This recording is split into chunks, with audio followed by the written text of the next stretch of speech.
porter la caillou, Ocha Jacob, al porter la caillou, Ocha Jacob. Oui. Oh oh. Rico. Vicky Belfort, ça c'est musique parle. Alors bonsoir amis Facebook et bienvenue. J'espère que vous allez bien en ce vendredi 17 avril. Alors ici Stéphanie Casimir et encore une fois, il me fait plaisir de vous diriger vers la découverte de la personnalité du mois, une entrevue en collaboration avec Radio Vertière et l'organisme Immigrant. Alors, je vous ai présenté l'organisme récemment. Donc, Immigrant a été fondé en 2020 par Marc-Emmanuel Dorsin. Et l'objectif d'Immigrant, donc la mission en fait, c'est de contribuer à l'essor socio-économique des personnes issues de l'immigration. C'est un très, très, très beau mandat. La rencontre s'est faite alors que j'ai eu l'immense honneur de diriger, d'animer un événement annuel, donc la 4e édition de NEVA 2025, Nos étoiles venues d'ailleurs. Cet événement veut souligner l'excellence des personnes issues de l'immigration, donc de par leur implication sociale et à travers aussi leur profession. Alors, pas la semaine dernière, mais le mois dernier plutôt, je vous ai fait rencontrer Madame Véronique Sémexan, notaire, et aujourd'hui, je suis en compagnie d'une grande dame, une femme vraiment impressionnante. C'est rare que je me sente intimidée, mais je l'avoue, quand on lit sa présentation, on se dit, mais c'est pas possible. Alors, ensemble, on va découvrir comment elle fait. C'est une femme vraiment, une entrepreneure à succès. Elle est audacieuse, bâtisseuse et visionnaire. Mon invitée aujourd'hui est un modèle de leadership. À travers son succès inspirant, elle démontre qu'oser, innover et concrétiser des projets ambitieux ne sont pas de simples aspirations, mais des piliers fondamentaux de succès. Alors, elle est présidente de la Chambre de commerce de Gatineau, conférencière, entrepreneur, professeur, chercheur, auteur, leader communautaire et j'en passe. Alors, Madame Iseline Gandao, bonsoir. Bonsoir. Comment allez-vous Ça aujourd'hui? va super bien. Merci de me recevoir sur votre beau plateau. Bien, ça nous fait plaisir. D'ailleurs, vous avez fait la route depuis Gatineau pour venir nous rencontrer. Ça nous fait vraiment plaisir. Nous apprécions grandement. Merci. Oui, alors évidemment, comme première question, je me dois de vous demander comment vous avez reçu l'annonce de votre sélection à titre de personnalité du mois. Je suis certaine que ce n'est pas la première fois que vous recevez de tels honneurs, mais qu'est-ce que ça vous fait à chaque fois? J'ai été très surprise. Je ne m'y attendais pas. Puis j'avoue, je ne connaissais pas beaucoup l'organisme, Mhm, mais ça fait toujours plaisir d'être reconnu mhm. quand on œuvre si fort dans sa communauté. Et ça fait plaisir d'être souligné. Donc, avec beaucoup d'humilité, mais beaucoup de bonheur que j'ai eu cette information. D'accord, merci beaucoup. Madame Gandao, donc vous êtes à la tête d'un empire entrepreneurial, vous dirigez une centaine d'employés et vous brassez des millions, il faut le dire. C'est vraiment impressionnant. Et vous dirigez aussi 14 entreprises. Vraiment, ma question, c'est mais comment vous parvenez à tout mener de front? Je dois avouer que c'est pas juste arrivé du jour au lendemain. Mhm. C'est au fil des années que j'ai bâti cette résilience, cette discipline qui me permet aujourd'hui de pouvoir briller. Alors, ça a pris beaucoup d'années pour que je sois la personne que je suis aujourd'hui. Moi, je suis arrivée au Canada, ça fait déjà presque 26 ans. Mhm. Je suis d'abord arrivée comme étudiante étrangère. J'ai étudié pendant 12 ans à l'université, Wow. de nombreuses années Mhm. de dur calvaire, parce que vous le savez comme moi, quand on vient comme étudiant étranger, surtout seul, sans support, sans Mhm. famille, comme c'était mon cas, ben, on doit bûcher dur. Oui. Alors, la personne que je suis aujourd'hui, c'est celle qui s'est construite pendant toutes ces années d'études. Mhm. Et après mes études, j'ai eu l'opportunité quand même d'avoir une très belle carrière au niveau professionnel. Oui. J'ai été chercheur au Conseil national de recherche du Canada au Oui. Nouveau-Brunswick. Après ça, j'ai été professeur chargé de cours d'abord à l'Université de Moncton au Nouveau-Brunswick où j'ai Oui. étudié une partie de mes études. J'ai fait mon bac et ma maîtrise en sciences de l'informatique, puis ma maîtrise en administration des affaires à l'Université de Moncton. Mhm. Après ça, je suis allée faire mon doctorat à l'Université de Montréal. Et Rien j'ai de eu- moins.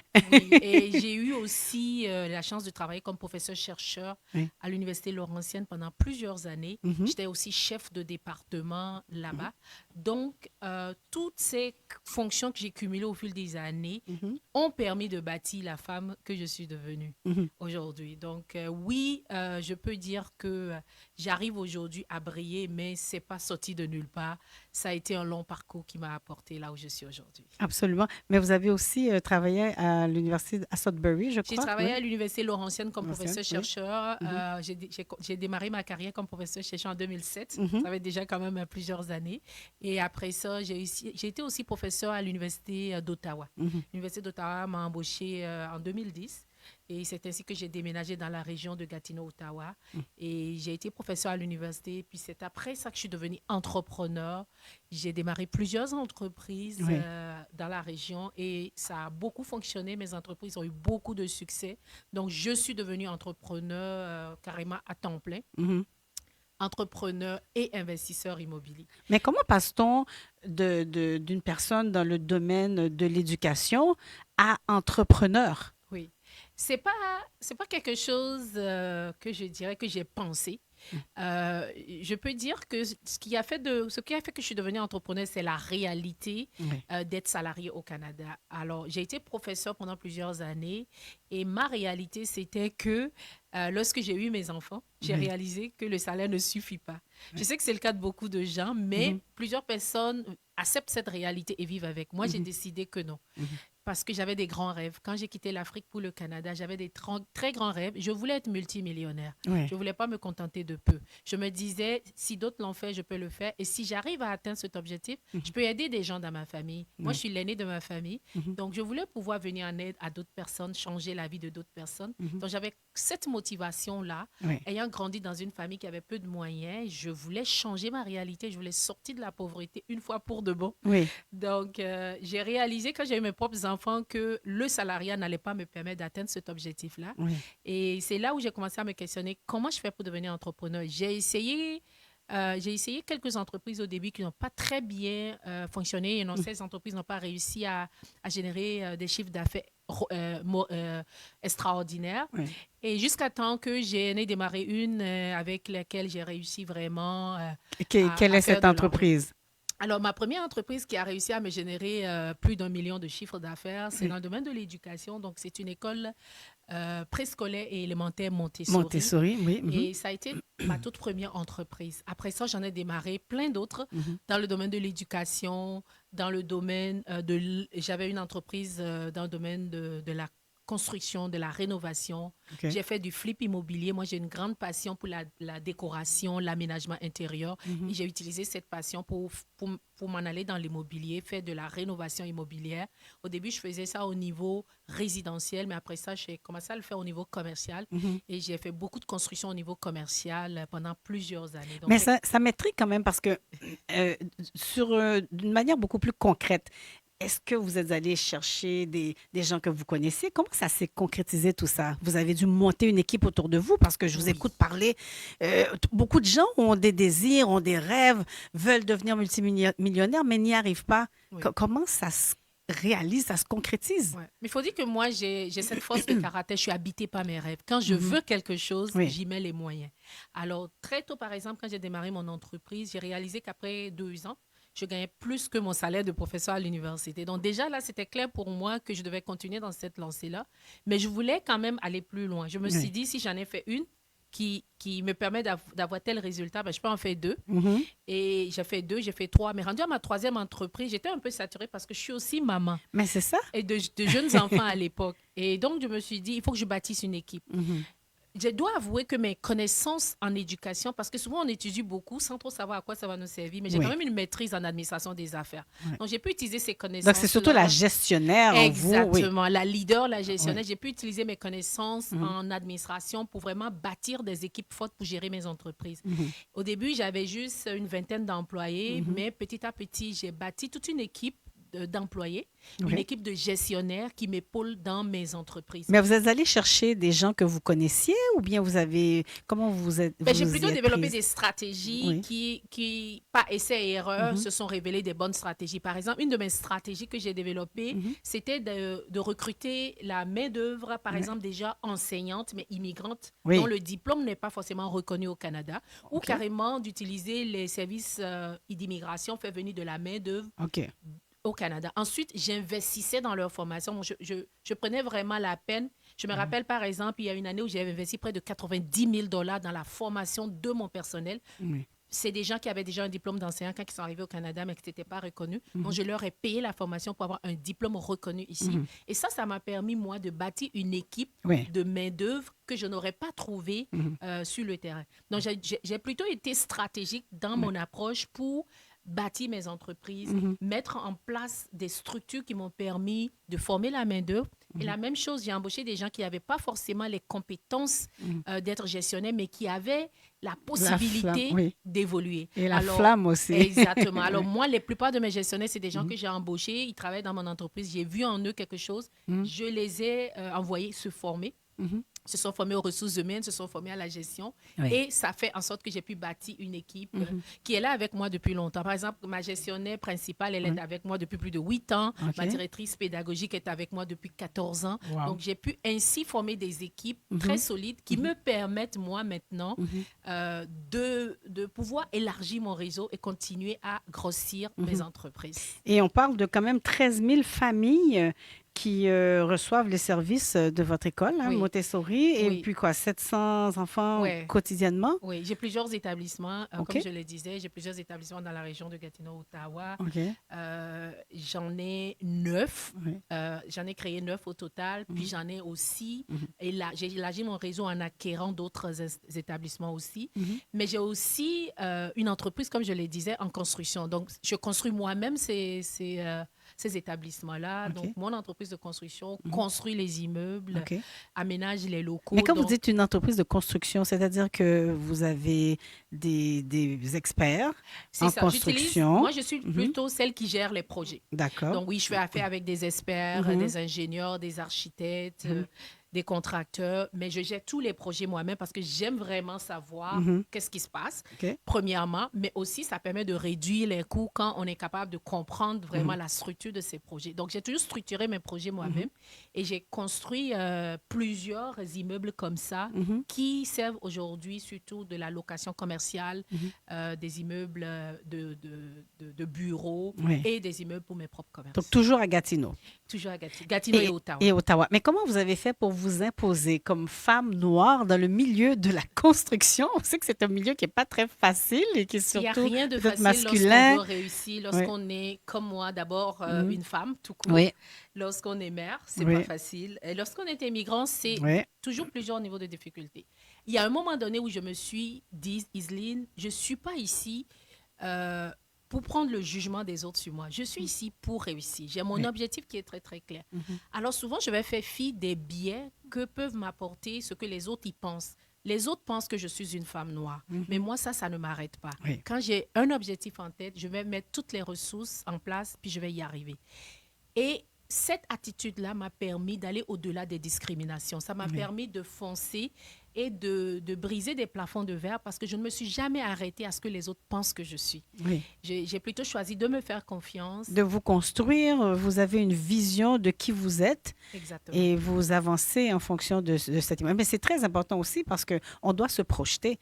Et ce que vous dites là m'interpelle beaucoup. Pourquoi? Parce que je constate souvent que parfois on commence dans la vie avec une force, avec une assurance, avec une vision, une détermination. Et à force d'entendre des commentaires, ouais, il faut travailler plus que les autres, oh, vous êtes ceci, vous êtes noir, etc., ça finit par nous voler en quelque sorte notre énergie. notre énergie et nos capacités aussi, je dirais. Oui.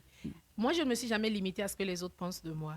Et je pense que c'est ça la clé. Quand je fais fi de tout ce bruit-là, je suis capable de me concentrer sur mes objectifs. Je vous donne un exemple. Lorsque j'ai une série de conférences, la conférence du rêve au million que j'ai lancée il y a 3 ans, ça va être la 2e édition. La première édition était à Gatineau, Ottawa. et les 2 autres à Montréal. Et la prochaine édition a lieu au Palais des Congrès le Le 20 25. juin. 20 juin, Le 20 oui, juin au oui. Palais des Congrès. Quand j'ai lancé cette série de conférences-là, que j'ai voulu vraiment faire des gros événements, des événements de 500 à 1000 personnes, beaucoup de gens m'ont dit, Iseline, tu vas frapper un mur, ça ne va pas marcher. Et moi, j'ai décidé que je vais foncer pareil. Et je vais travailler en collaboration avec toutes les communautés. Oui. Et quand j'ai fait la première édition de cette conférence, j'avais quand même presque 700 personnes que j'ai réussi à mobiliser autour de cet événement. La Ouais. prochaine édition, je vais mobiliser 1500 personnes de toutes les communautés. Parce Ouais. que ma vision, elle va au-delà des différences culturelles, d'où on vient. Qu'on soit blanc, noir, québécois, canadien, moi, je veux qu'on travaille ensemble. Nous sommes Je- humains une avant vision tout. Et inclusive. Oui, on a les mêmes Exactement. besoins. Donc, je ne veux pas que les gens continuent de se limiter, de limiter leur rêve par rapport à ce qu'on leur a dit qu'ils sont. Oui. Moi, ma vision, elle est au-delà. Et c'est d'amener, de venir ensemble construire quelque chose de plus grand que chacun de nous. Oui. Ça a toujours été ma vision. Dans mes entreprises, j'emploie des gens de toutes les origines parce que je suis convaincue que quand on est positif et qu'on se met ensemble, on peut réaliser des plus grandes choses. Absolument.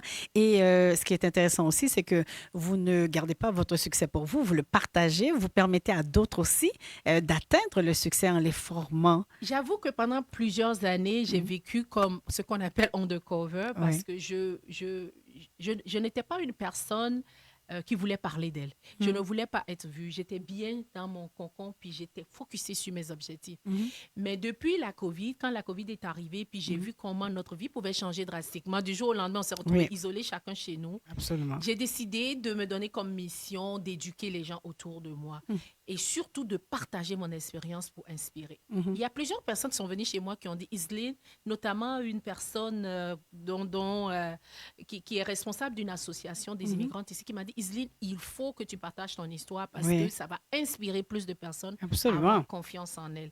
Et c'est là que je me suis dit, oui, je vais prendre le risque d'aller en avant, parler de moi, être sur les réseaux, écrire mon livre, faire des conférences. Mais avant ça, j'avoue que ce n'était pas quelque chose qui m'avait effleuré l'idée parce que je ne voyais pas l'importance que je pouvais apporter. Je ne voyais pas l'impact que je pouvais apporter dans la communauté. Donc, malgré que ça fait plusieurs années que j'étais au Canada, je ne faisais pas les conférences avant. Évidemment, quand mes enfants étaient plus jeunes, j'étais très focus sur la vie familiale.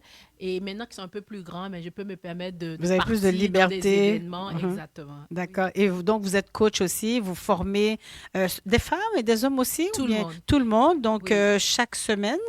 J'ai des centaines de personnes dans mes programmes. Je donne des programmes de coaching en business, en leadership et en investissement immobilier. Parce que de tout mon parcours, je vous ai dit, j'étais d'abord étudiante, ensuite je suis devenue salariée, ensuite je suis devenue investisseur.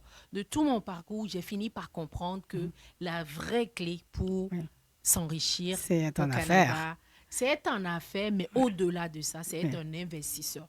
Parce que quand on commence à investir et qu'on est capable de créer des sources de revenus qui ne dépendent plus de nous, c'est-à-dire ce n'est plus nous qui devons nous lever le matin pour aller échanger notre temps contre de l'argent, c'est nos investissements qui génèrent des revenus passifs pour nous et qui nous permettent, nous, enfin, de vaquer à la vie qu'on a envie de mener. Tout à fait, parce que vous me disiez justement, quand on a échangé avant l'entrevue, en fait, que vous avez dû laisser votre emploi de salarié comme enseignante, mais même si vous aimiez ça, j'imagine, pour Absolument, pouvoir... parce que je n'avais pas la qualité de vie que j'ai aujourd'hui. C'est ça?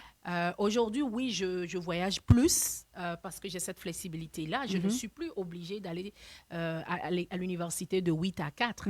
Donc, j'ai un horaire qui est plus flexible. Je peux décider quand je fais telle chose, mais au-delà de ça, j'ai retrouvé un temps de qualité avec ma famille parce que je peux choisir de ne pas travailler le week-end. Je peux choisir de ne pas travailler le soir. Et ça, ce n'était pas des choses que j'avais avant quand j'étais salariée. J'avais toujours du travail à aller faire à la maison. Mais quand même, vous me disiez que vous travaillez encore au moins 12 heures par jour, la semaine. Oui, mais ce n'est plus comme avant. Je ne travaille pas pour quelqu'un d'autre. Je travaille sur mes propres projets. Et je travaille souvent de chez moi aussi. Donc, souvent, je peux être à la maison, je suis en train de prendre des appels avec des gens dans mon programme et mes enfants sont à côté. Alors, je peux aussi avoir un meilleur impact définitivement, parce que aujourd'hui, les gens que j'accompagne réalisent des choses et ça me revient. J'ai fait une conférence le 4 avril dernier au Sheraton Laval et la salle était pleine. Comble, oui. La salle était comble, remplie de femmes. Surtout, il y avait des hommes aussi, Mhm. mais qui venaient me dire, Iseline, Mhm. t'écouter. Telle chose que tu as dit, tu m'as inspirée. Oui. Aujourd'hui, je sors d'ici, je ne serai plus jamais la même personne. Oui. Et je trouve qu'un tel impact, je ne l'aurais pas eu si j'étais restée salariée. Effectivement. Mais comment faites-vous, parce qu'avec tous ces gens qui vous entourent, tout ce que vous faites, comment faites-vous pour préserver votre paix intérieure, votre équilibre et ne pas vous perdre? Parce que ça peut devenir quand même assez éreintant que les gens nous sollicitent constamment. J'avoue que je Oui, suis très sollicitée dernièrement. oui, Par exemple, je suis ici aujourd'hui avec Oui. vous. Demain, je suis conférencière dans un Oui. autre événement. Les Le week-end jours- prochain, oui. je suis de retour à Montréal pour une autre conférence. Donc, je suis beaucoup sollicitée dans toutes sortes d'événements et par toutes les communautés, que ce Oui. soit haïtienne, africaine, de partout. Tout le monde veut un Et peu même un peu latino. d'Iseline. Je trouve que c'est une bénédiction et Mhm. je ne rate pas ces occasions-là parce que je sais qu'une personne peut être en Mhm. train de m'écouter Oui. et que ce que je dis peut l'aider vraiment à retrouver sa motivation, Oui. à retrouver espoir en elle-même Mhm. et surtout à changer sa vie. Oui. Alors, je considère que ce que je fais aujourd'hui, j'aide les autres. Et la satisfaction que je retire de pouvoir redonner aux autres est beaucoup plus grande que le dérangement que ça me cause de faire la route, par exemple, pour venir Oui. ou de faire des heures de plus. Mais pour vous énergiser, justement, qu'est-ce que vous faites? Parce que, je veux dire, on donne, mais à un certain moment, il faut remplir aussi le vase. Comment vous faites pour garder cette énergie? Parce que vous êtes rayonnante, vous semblez être pleine de vie, vous prenez des vitamines, je ne sais pas, vous faites Je du fais de sport. l'exercice, je m'entraîne beaucoup pour garder la santé. Oui, je prends soin de ma santé, c'est très important pour Mhm. moi. Mais mon secret, je m'assure de dormir 7 heures par nuit. Ça C'est- me redonne mon C'était ma énergie. prochaine question. Mais vous arrivez à bien dormir? Parce que souvent, quand on a tellement d'idées, de projets, on est créatif, on dirait que le cerveau n'arrête jamais. Vous Oh, je suis arrivez tellement à épuisée calmer quand le je touche cerveau? le lit que Vous Écoutez, dormez? par exemple, la nuit passée, j'étais à Miami hier. Je suis Oui. revenue de Miami à 2 heures du matin. J'étais Oui. allée pour un mastermind avec mon mentor Grant Cardone. J'étais là-bas toute la semaine en formation. Mhm, Et je suis revenue hier à 2 heures du matin, mais je suis là. mhm. Je pense aussi, quand on a une mission qui est plus grande que nous, ça Mhm. nous donne la motivation. Moi, je considère aujourd'hui que ce que je fais, c'est beaucoup plus grand que moi. Oui. Je vais laisser un héritage. Je vais avoir touché la vie de beaucoup de gens. Je vais changer la vie de ces personnes. Et pour moi, ça me redonne vraiment beaucoup d'énergie. Oui. Et, Ça- quand je, c'est- quand- ça a quand un je prix, suis sur oui. scène et que je donne mes conférences, c'est incroyable comment tout d'un coup, même quand je n'ai pas dormi la veille, même quand je suis fatiguée, Oui. je retrouve une énergie Absolument. incroyable. Oui, parce que quand on fait ce qu'on aime, et j'écoutais récemment un webinaire qui parlait d'alignement. Et j'ai trouvé ça tellement enrichissant. Dans ce webinaire, ce qu'on disait, c'est qu'il n'y a pas de gens paresseux, par exemple. Et la procrastination en soi, ça n'existe pas. Ce sont des gens qui ne sont pas alignés. Parce que quand on fait ce pourquoi on est appelé ou ce qui nous inspire, on arrive à agir, à se mettre à la tâche. Et je trouve qu'il y a une vérité derrière ça. Et vous le confirmez, en fait. Oui. C'est sûr. Il faut dire que avant de me lancer dans les conférences, avant d'être en train de parler en public, j'ai pris le temps aussi de me former. Oui. Je suis une perfectionniste. Je vous donne un exemple. Lorsque j'ai décidé de devenir conférencière, je suis allée suivre une formation de journalisme et d'animation TV à l'école ProMédia pendant 6 mois. Oui, je connais C'était bien. pas simple. Je devais souvent partir de Gatineau, séjourner à Montréal toute la semaine, faire garder mes enfants, revenir la fin de semaine. C'était pas simple, mais j'ai quand même fait l'investissement qu'il fallait pendant 6 mois pour aller chercher cette formation-là parce que je ne voulais pas être amateur dans mon domaine. Oui. Je voulais faire quelque chose et bien le faire. Oui. Je crois que quand on est connaissant dans son domaine aussi, ça aide à avoir la confiance, Oui. ça aide à se sentir aligné sur ce qu'on fait. Et souvent, les gens n'ont pas confiance en eux parce que parfois, ils n'ont pas les connaissances, Oui. ou ils n'ont pas le réseau, ou ils n'ont pas l'accompagnement pour Oui. développer les connaissances. Oui. Et les Moi, j'ai compétences. toujours voulu être la meilleure dans ce que je fais. Mhm. Et j'ai mis les moyens pour me permettre de me former, Oui. de m'éduquer, de développer mon réseau pour devenir la meilleure dans chaque chose que j'ai faite. Mhm. Donc oui, j'ai aussi cette capacité-là de me faire petite et d'accepter qu'aujourd'hui, je ne connais pas, mais je peux aller chercher les connaissances. Je peux aller chercher le réseau. Je peux aller chercher de l'aide et m'améliorer pour pouvoir être la meilleure version de moi-même. Mais il faut dire aussi que vous êtes bien né, si je puis dire, parce que vous êtes issu d'une famille d'intellectuels. La barre était haute. vous ne pouviez pas non plus, vous n'aviez pas le luxe d'échouer en quelque sorte. C'est Parce que clair. vos parents sont tous les deux des médecins spécialistes. Tout le Votre monde dans ma frère est famille médecin, sauf moi. sauf vous. Mon frère, j'ai un frère qui est médecin en France. J'ai deux sœurs qui sont médecins aussi, tous Oui. des médecins spécialistes. Oui. Mon père aussi. Mhm. Oui, je suis née dans une famille d'intellectuels Mhm. et mon père m'a toujours dit, Iseline, tu dois étudier. C'était pas une option. Mhm. Et ma mère me disait, elle, ton premier diplôme, ton premier mari, c'était diplôme. Alors Et oui, là-bas, c'est resté. C'est intéressant, hein? La graine a été semée. exactement. Puis j'ai Uh-huh. aussi eu la chance d'avoir des parents qui m'ont quand même Mhm. accompagnée, ils ont investi dans mon éducation, Mhm. ils m'ont donné l'assurance que j'ai aujourd'hui. Oui. Oui, je suis bien née, je ne peux pas me plaindre, je suis chanceuse, je le dis toujours, je viens d'une famille aimante. Oui. Je me suis toujours sentie aimée et supportée par ma famille. Et comment votre famille vous accueille lorsque vous retournez au pays, par exemple, parce que, bon, vous n'êtes pas médecin, mais vous êtes quand même multimillionnaire, vous êtes connu, Ma famille ne épanoui. le voit pas de cet œil, vous savez, mes parents vivent en Afrique Oui. et ils me disent toujours, Iseline, t'es la seule qui n'est pas médecin dans notre famille. C'est la plaie. Ils ne voient Alors, pas comme on vous voit. moi, je les accepte comme ils sont, puis eux, ils Oui. m'acceptent comme je suis. On Oui. n'est pas du tout dans la même vision, c'est des académiques. Mhm. Et pour eux, oui, j'ai bien étudié jusqu'au doctorat, mais je ne suis pas médecin. Mais pourquoi? La médecine ne vous intéressait pas? J'avoue que mon idée de la médecine, quand j'ai grandissais, moi j'ai grandi au Bénin. Mhm. J'ai vu mon papa, au début, quand je suis née, il était étudiant en médecine, il a fait ses études, il est devenu médecin. Je l'ai vu travailler très, très fort comme médecin. Mhm. Souvent, mon école était à côté de l'hôpital où mon papa travaillait. Je sortais de l'école, j'allais à l'hôpital pour aller voir mon papa, puis on rentrait du travail ensemble. Mhm. Et j'ai vu mes parents travailler des longues heures comme médecin, travailler beaucoup et peu d'argent. Parce que Oui. vous savez, en Afrique, Mhm. être médecin, on travaille beaucoup, Mhm. mais on n'a pas forcément un salaire conséquent. Mhm. Alors, j'avoue que j'ai vu ça en grandissant et ça ne m'a pas inspirée. Parce Oui. que je me disais, j'ai vu mes parents travailler si fort, mais ils n'étaient pas millionnaires. Mhm. Et je me disais, non, moi, Iseline, Mhm. je ne veux pas vivre cette vie-là. Je veux en avoir assez de sorte que quand je donne aux autres, c'est avec bonté, avec cœur, parce que j'en ai plus que mes propres besoins. Oui. Mon papa était un homme hyper généreux qui voulait toujours aider tout le monde, mais il n'avait pas forcément les moyens d'aider tout le monde. Oui. Et moi, je me suis dit, il y a quelque chose qui ne va pas dans cette recette-là. Je n'ai Oui. pas voulu appliquer la recette. Donc, vous ne vouliez pas travailler un peu en vain, en quelque sorte. Exactement. Mais donc, quand vous retournez, par exemple, en Afrique, de quelle manière aidez-vous la communauté? J'aide beaucoup, beaucoup d'organismes à but non lucratif, des organismes qui viennent en aide aux enfants. Je suis aussi ambassadeur de plusieurs causes sociales ici au Canada et aussi au Bénin. Oui.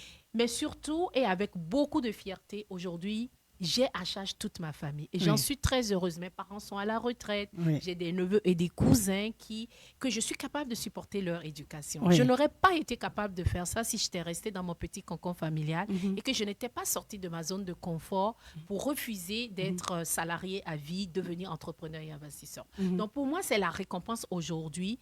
Lorsque ma famille, il y a quelqu'un qui a besoin de quoi que ce soit, ils savent qu'ils peuvent compter sur moi. Oui. Et pour moi, ça, c'est une grosse récompense. C'était mon rêve quand je suis partie de l'Afrique, pouvoir en avoir au-delà de mes propres besoins. Et aujourd'hui, je suis heureuse et alignée, comme vous le dites, Oui. parce que j'ai pu atteindre cet objectif. Et épanouie. Très Alors, épanouie. vous avez mentionné être originaire du Bénin. Vous avez quand même voyagé dans plusieurs pays à travers l'Afrique, par exemple au Kenya. Vous êtes allé au Sénégal ou d'autres. Au Ghana, au Ghana, au Mali. Madagascar, Beaucoup. Oui. Bangladesh. J'ai fait beaucoup de pays. Moi, une de mes passions, c'est le voyage. Oui. Et j'adore voyager parce que quand je voyage, je vais à la rencontre d'autres peuples, d'autres cultures. Mhm. C'est tellement important pour moi d'aller vers les autres, de comprendre les autres et de me mettre à leur place. Ça, c'est inné en moi. Et voyager me permet de réaliser à quel point je suis privilégiée Mhm. et comment il y a plein de gens autour du monde qui ont d'autres besoins, qui ont d'autres réalités et qui n'ont pas forcément les privilèges que moi j'ai eus. Mhm. Et du coup, voyager pour moi, vous m'avez demandé de quelle façon j'arrive à retrouver mon énergie. Ça me redonne espoir. Oui.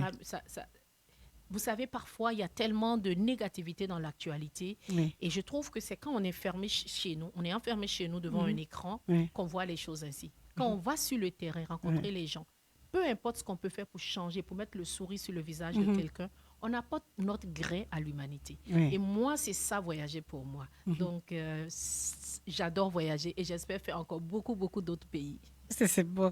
Et comment vos enfants vivent tout ça? Parce que une maman aussi occupée, a-t-elle le temps, je me permets, pour les enfants? Moi, je suis une mère dédiée. Quand Oui. je vous ai dit qu'à un moment donné, j'ai dû arrêter comme salariée, Oui. c'était d'abord pour mes enfants. Quand j'ai créé ma première école, c'est parce que mon fils aîné avait des besoins d'apprentissage spéciaux. Oui. Et c'était pour lui. Mhm. Je ne voulais pas juste aller le déposer dans une école spécialisée. Qui n'allait puis pas aller- répondre. Exactement. Oui. Alors, j'ai quitté ma carrière, j'ai quitté mon poste de professeur à l'université. Je suis allée me former pour devenir enseignante Montessori. Oui. Je suis allée faire mon stage pour apprendre comment ça fonctionne et j'ai ouvert mon premier établissement pour lui. Mhm. Je suis d'abord une mère dédiée Oui. et un peu comme mes parents ont vraiment tout sacrifié pour que j'ai la meilleure éducation possible, j'ai décidé d'offrir la même chose pour mes enfants et Oui. je mets beaucoup d'efforts à le faire. Mhm. Évidemment, on n'est jamais parfait comme maman, mais j'estime aujourd'hui avoir vraiment essayé de jongler avec les deux, la Oui. carrière, l'entrepreneuriat et les enfants. Je suis la perdante là-dedans parce que honnêtement, pendant de nombreuses années, quand mes enfants étaient plus jeunes, je dormais pas beaucoup. Oui. Quand je les récupérais de l'école, je m'occupais d'eux, les devoirs et tout, à 19h, je les envoyais se coucher, par exemple.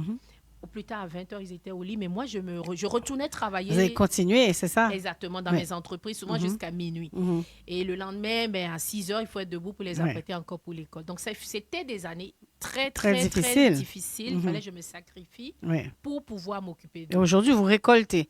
En fait, j'ai posé la question parce que je voulais que les gens qui écoutent entendent que c'est possible. Parce que souvent, les gens se disent, ben, comment on fait? Il y a sûrement, forcément, des enfants qui paient pour. Pas nécessairement. Pas nécessairement. Et c'est important de le dire qu'il y a moyen d'atteindre nos rêves, il y a moyen de s'épanouir en tant que femme, de se développer sans tout perdre. Parce qu'on a l'impression que parce qu'on est maman, on ne peut plus rien faire, rien accomplir. Et c'est totalement faux. Ce que je peux aussi dire pour les gens qui m'écoutent et qui sont dans cette situation-là, parce que je l'ai déjà été dans cette situation. Au début, c'était difficile. Quand j'ai commencé en affaires, c'était difficile de jongler. Mais quand j'ai commencé à avoir assez de revenus, Oui. ce que j'ai fait, par exemple, j'ai embauché une tutrice qui aidait les enfants avec les devoirs. Donc ça me donnait 2 heures de temps dans ma soirée que je n'avais pas à faire les devoirs. Oui. J'allais les récupérer, ils pouvaient manger avec moi en famille, mais après, c'était la tutrice qui prenait la relève. Donc, à mesure que j'ai eu les moyens, j'ai pu payer de l'aide Oui. pour m'aider à prendre soin des enfants. Absolument. Et les gens qui m'écoutent, qui se demandent comment je vais faire, moi, ma recommandation, ce serait vraiment entreprenez avec une idée d'affaires. Essayez de fructifier rapidement votre idée, faire de l'argent.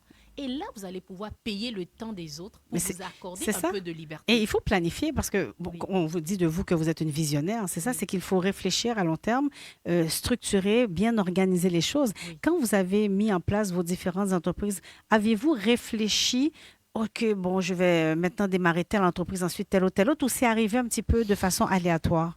Moi, je suis une personne qui peut voir un problème et le transformer en idée d'affaires. Mhm. Donc, je dirais que mes idées d'entreprise sont arrivées au fur et à mesure que je voyais les problèmes. OK. Les gens voient du négatif quand il y a une situation ou quand ils vivent une difficulté. Moi, je vois des opportunités. Des opportunités. Uh-huh. Et je peux rapidement transformer une opportunité en succès. Si je prends juste l'exemple de mes conférences que j'ai démarrées il y a 2 ans et demi, ça ne fait pas encore exactement 3 ans. Comme je l'ai dit, c'est Madame Jacqueline, c'est ça son nom, qui est venue chez moi à Gatineau. Et elle s'est assise dans mon salon, puis elle a dit, Iseline, comment tu as pu bâtir tout ça? Elle était un peu émerveillée. Puis Oui. pour moi, c'était comme normal. Ben, je vis dans ma maison, ça fait plus de 10 ans. Tu sais, Oui. Pour moi, c'était normal, le confort dans lequel j'étais installée. Puis elle m'a dit, Iseline, tu ne peux pas rester ici cachée. Il faut que tu viennes parler aux femmes. Il faut que tu viennes les inspirer. Mais ce n'est pas tombé dans les oreilles d'un sourd. Elle m'a dit ça il y a 3 ans et demi à peu près. Et aujourd'hui, j'ai plus de 3000 personnes qui me suivent, qui suivent mes conférences, qui sont dans mes événements, dans mes challenges. Oui. Donc, c'est de savoir prendre les opinions des autres, les problèmes qu'on rencontre, ou même les informations qu'on a et les transformer en opportunités d'affaires. Moi, j'ai toujours su faire cela et ça change tout. Au lieu de Oui. voir juste les choses en négatif, changer les difficultés en opportunités. En opportunité. Il y a quelque chose, par contre, qui me titille. Et je me dois de vous poser la question avant de vous laisser partir.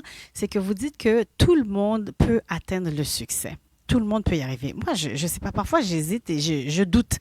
Si on prend quelqu'un qui vient d'un milieu quand même très humble, qui vit certaines difficultés, ou bien une personne qui n'a pas nécessairement les mêmes opportunités que nous dans certains pays en développement, comment est-ce qu'on peut dire que tout le monde peut y arriver? Tu sais, souvent on va dire ouais, celui qui veut peut, mais ce n'est pas toujours le cas. Moi, je crois profondément que riche ou pauvre, Oui. le choix nous appartient. Donc quand on veut, on peut vraiment. Quand on veut, on peut. Et je vais vous expliquer pourquoi. Si j'étais restée chez moi au Bénin, parce que j'aime beaucoup mon pays, le Bénin. Quand Oui. on vient de l'Afrique, on a le soleil, on a la mer à côté, on mange bien. Si on a des parents qui ont un peu de moyens, on peut vivre confortablement. Mais je n'aurais pas atteint le niveau de succès que j'ai aujourd'hui si j'étais restée chez moi au Bénin. Quand j'ai voulu quitter le Bénin, mes parents n'étaient pas nécessairement d'accord. C'est sûr, ma mère ne voulait pas que je m'en aille dans un pays où elle ne connaît personne. Je me souviens, mon père m'a dit, mais qui va te surveiller là-bas?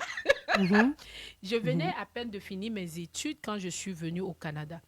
Mais moi, j'avais cette détermination d'aller ailleurs chercher ce qui me manquait. Je savais que si je restais dans cette situation, je n'irais pas plus loin que les gens autour de moi dans mon quartier. Mais est-ce dire que... Ce que je veux dire aux gens, c'est si vous êtes dans un contexte qui vous limite, qui vous crée ces pensées limitantes, autour de personnes qui vous imposent leurs croyances limitantes, sortez de cet environnement-là. Si vous êtes avec un conjoint qui vous dit vous n'êtes pas capable, vous n'êtes pas bonne, vous n'êtes pas... Laissez-le. Je ne dis pas de le laisser, mais arrêtez de lui parler de vos projets. Arrêtez de lui parler de vos rêves. Entourez-vous de personnes qui peuvent vous aider à lever votre mindset, votre mentalité. Parce que si vous êtes autour de personnes qui vous disent tous les jours, t'es né pour un petit pain, t'es pas capable, et si vous n'allez pas chercher de la formation, si vous n'allez pas chercher un autre réseau, mais vous n'allez pas vous développer. Donc, pour atteindre cette capacité d'aller chercher plus, il faut changer notre mindset, il faut changer nos croyances. Mais là, j'ai une question pour vous, parce que vous dites si vous étiez resté au Bénin, dans votre environnement, bon, on dirait que j'entends certaines personnes réagir, mais il y a des gens ici qui ont cette mentalité d'être nés pour un petit pain, pourtant ils sont au Québec, dans un pays développé. Oui, il y a des vrai. gens au Bénin, en Afrique, énormément qui sont riches, qui ont des moyens. Exactement. Alors, mais chacun a son réseau. Oui. Moi, la famille d'où je venais, personne n'était riche. Personne ne m'aurait vraiment même donné un travail. J'allais finir mes études et être à la maison sans emploi. C'était la situation quand j'ai quitté le Bénin il y a 30 ans. J'ai vu plein de gens de ma génération avec qui j'ai été à l'école qui sont devenus des femmes au foyer, qui ont eu des diplômes, avocates et autres, mais qui n'ont pas eu de carrière parce qu'on ne leur a pas donné des opportunités. Moi, j'ai choisi de quitter cet environnement. Je suis d'abord allée au Sénégal. J'ai étudié pour devenir ingénieur informatique à l'époque. J'ai travaillé à la banque Ecobank, c'était en début de carrière comme stagiaire. J'aurais pu rester dans cet environnement, mais je trouvais que ce n'était pas assez. J'ai choisi d'aller au Ghana. Je suis allée 1 année au Ghana pour apprendre l'anglais parce que je me disais, je vais essayer d'aller aux États-Unis, je vais essayer de parler très bien l'anglais pour m'ouvrir plus d'horizons. Donc, à chaque fois que j'étais dans une situation que je voyais ne me permettait pas de me développer, j'ai quitté. Quand je suis arrivée au Canada, j'ai d'abord vécu 8 ans au Nouveau-Brunswick, à Moncton. J'ai étudié là-bas. Mais quand j'ai fini d'étudier, je n'avais pas un bon poste. Donc, j'ai préféré quitter le Nouveau-Brunswick. Je suis allée vivre dans le nord de l'Ontario, à Sudbury. Parce que là-bas, j'avais une opportunité d'être professeur, chercheur à temps plein avec un très bon salaire. Je n'ai pas hésité à revendre ma maison, déménager à 13 heures de route du Nouveau-Brunswick pour aller occuper ce poste. Et quand ce poste ne fonctionnait plus, ne m'apportait plus le revenu que je voulais, je n'ai pas hésité à quitter et déménager à Ottawa pour mieux. Mais vous aviez quand même certaines capacités, parce qu'on a parlé tout à l'heure d'écoles, par exemple Montessori pour des enfants à besoins particuliers. Il y a des gens qui n'ont pas des capacités intellectuelles ou qui n'ont pas nécessairement les compétences ou sur le plan émotionnel. Comment on peut dire que quand on veut, on peut? Nous sommes tous nés avec des talents. Nous sommes tous nés avec des talents. Les compétences, on doit aller les chercher. On doit aller s'éduquer. Moi, quand j'ai voulu créer ma première école Montessori, je n'avais pas les compétences. Je suis allée me former pour avoir le diplôme. Je suis allée me former pour devenir animatrice. Ce que je veux dire, c'est quoi? Il fut un temps où je n'avais pas les moyens. Quand je suis allée chercher ma formation, par exemple, comme enseignante Montessori, je me souviens à l'époque, j'avais une belle voiture que je conduisais. J'étais professeure à l'université. J'ai vendu ma voiture pour payer la formation. Si on veut vraiment, on va faire les sacrifices nécessaires. Et on va sortir de son environnement. Il y a des gens, par exemple, qui habitent à Montréal et qui ne veulent pas quitter Montréal pour aller se chercher ailleurs. Si vous êtes à Montréal, par exemple, et ça fonctionne super, mais si vous n'arrivez pas à vous intégrer ailleurs, à Montréal, il y a ailleurs au Canada, il y a ailleurs au Québec. Donc, ce que je veux dire aux gens, soyez prêts à faire des sacrifices pour atteindre vos objectifs. Si vous restez dans le confort, ça ne va pas marcher. Oui. Vous devez être prêt à sacrifier un peu votre Quelque confort chose, oui. pour, ce que je dis le plus souvent, retarder la gratification Oui. pour arriver à vos objectifs. Si on est capable de retarder la gratification dans le temps et faire les sacrifices, on arrivera à la gratification. C'est ça, c'est intéressant ce que vous dites parce qu'on dirait que c'est comme une sorte de contre-valeur aujourd'hui. On enseigne aux gens de rechercher la satisfaction immédiate. Autrefois, on nous enseignait ça, d'attendre et puis de travailler, de se former pour recevoir justement, comme vous dites, la gratification plus tard. Donc, c'est un message qui est intéressant pour ramener les valeurs qui sont solides, des valeurs qui sont fortes et qui sont puissantes et qui amènent en effet au succès. Écoutez, je vous écouterai encore comme ça pendant des heures et des heures. C'est extrêmement inspirant en effet de vous parler. J'espère que les gens qui nous écoutent vont trouver en eux leurs rêves, retrouver leurs rêves. J'espère que ça va les aider à déployer leurs ailes. Et puis, je vous souhaite vraiment toute la... Mais pas la chance, parce que je ne crois pas à la chance, mais de continuer sur cette lancée. Et je rappelle à l'auditoire que le 20 juin prochain, au Palais des Congrès, vous aurez ma conférence de rêve au million. Je serai entourée des leaders comme Michaël Jean, son Excellence Michaël Jean, Sophie Grégoire, qui sera l'ex-épouse de Justin Trudeau. Exactement. Il y aura un avocat spécialisé en droit des entreprises qui va venir vraiment donner des connaissances et des leaders de partout ici au Québec et à l'international. Donc, ne manquez pas ça. C'est vraiment un événement qui va vraiment venir vous apporter beaucoup de connaissances et venir aussi vous motiver vraiment. Si vous êtes dans une situation et que vous cherchez comment atteindre le prochain niveau, je vous invite au Palais des Congrès de Montréal le 20 juin. Et il y a un coût, j'imagine, à cette activité. Oui, absolument. Les détails sont sur ma page. Donc, si vous voulez juste aller sur le site Iseline, sur ma page personnelle ou sur le site Eventbrite de vendre des billets, vous écrivez mon nom, Iseline Gandao. Vous allez tomber sur... Donc, I-S-E-L-I-N-E et Gandao, G-A-N-D-A-H-O. Exactement. Donc, tout simplement. J'aimerais finir en disant à tout le monde, je ne suis pas différente de vous. Ce que moi j'ai fait, vous êtes capable de faire et même beaucoup mieux. Commencez simplement un jour à la fois à essayer de devenir la meilleure version de vous-même et les choses vont se mettre en place tout seul. Avec la discipline. Beaucoup de discipline, beaucoup de persévérance et la capacité de retarder la gratification. Excellent. Quel beau message. Merci tellement. Merci beaucoup. Wow. Ça me donne vraiment le goût d'avancer, de continuer. Et quand vous parlez de sacrifice, juste avant de quitter, j'aimerais mentionner ça, c'est que parfois, on est dans un emploi qu'on aime en tant que salarié et puis on est à la fois, on jongle entre le travail en tant qu'employé et aussi le travail autonome. J'imagine que vous avez dû faire ça pendant un temps et on a du mal à faire un choix. On a du mal à laisser aller l'emploi parce qu'on sent que ce qu'on fait a du sens et nous nourrit. Mais quand on vous écoute, on se rend compte que ce que vous avez aimé, par exemple, dans l'enseignement, vous le retrouvez à travers l'école Montessori. Et ça vous libère. Et à travers mes conférences aussi. Exactement. J'éduque les gens. Exactement. Donc, en tout cas, merci. Moi, j'ai beaucoup appris. Merci beaucoup. Merci infiniment. Merci de m'avoir reçu. Ça m'a fait plaisir et merci d'avoir accepté l'invitation. Alors, ce sera pour un prochain rendez-vous. Donc, le mois prochain, nous aurons un autre invité, donc une autre personnalité du mois en collaboration avec Radio Vertière et Immigrants. Et aujourd'hui, nous vous avons présenté Iseline Gandao, la grande dame. Et nous espérons que vous allez prendre des décisions, faire un pas qui va changer votre vie après cette entrevue que vous aurez entendue. Merci infiniment de votre présence. Passez une très belle fin de soirée.